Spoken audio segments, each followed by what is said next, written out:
आप पार्टी के वो नेता हैं जो दरी बिछाने से लेकर लाखों की आम सभा को संबोधित करने वाले रहे।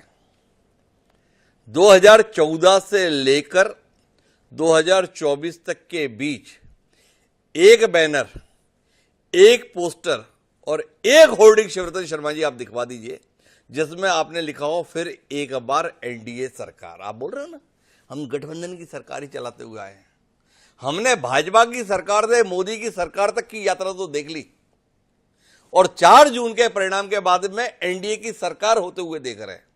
तो अगर हमने ये कहा शिवरतन जी और नरेंद्र मोदी जी के संदर्भ में, भाजपा के संदर्भ में पूरा सम्मान रखते हुए व्यक्त किया कि अभी तक उन्होंने जितनी भी सरकार चलाई वो भारतीय जनता पार्टी को स्पष्ट जनादेश की सरकार रही। देश ने 2014 में 282 सीटें दी, 2019 में 303 सीटें भाजपा को दी, पर 2024 आते आते भाजपा को 240 सीटें दी।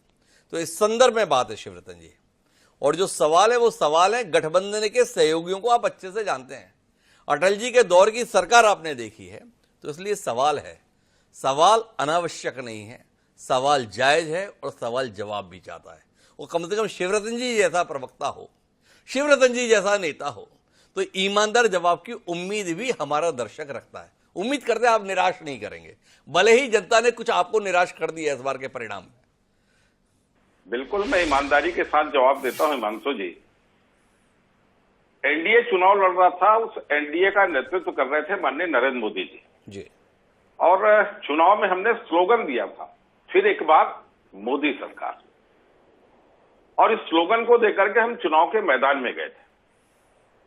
और जहां तक फिर से मैं बोल रहा हूं, 14 और 19 में हमारी स्पष्ट बहुमत होने के बाद भी अपने सहयोगी दलों को हमने मंत्रिमंडल में स्थान दिया था, और वही स्थिति 2024 में भी रहने वाली है। और जहां तक भारतीय जनता पार्टी के काम करने की पद्धति है, 24 पार्टी की सरकार 98 में एनडीए का गठन हुआ और उस समय हम 182 में थे, आज 240 में। उस समय अटल जी ने नेतृत्व किया उस गठबंधन की सरकार का, और वो सरकार लगभग 4.5 साल चली, गठबंधन की सरकार। और ये सरकार अपना 5 साल का कार्यकाल पूरा करेगी, आने वाली सरकार, और उसी प्रकार के निर्णय होंगे जैसे 2014 से 2024 के बीच हुए।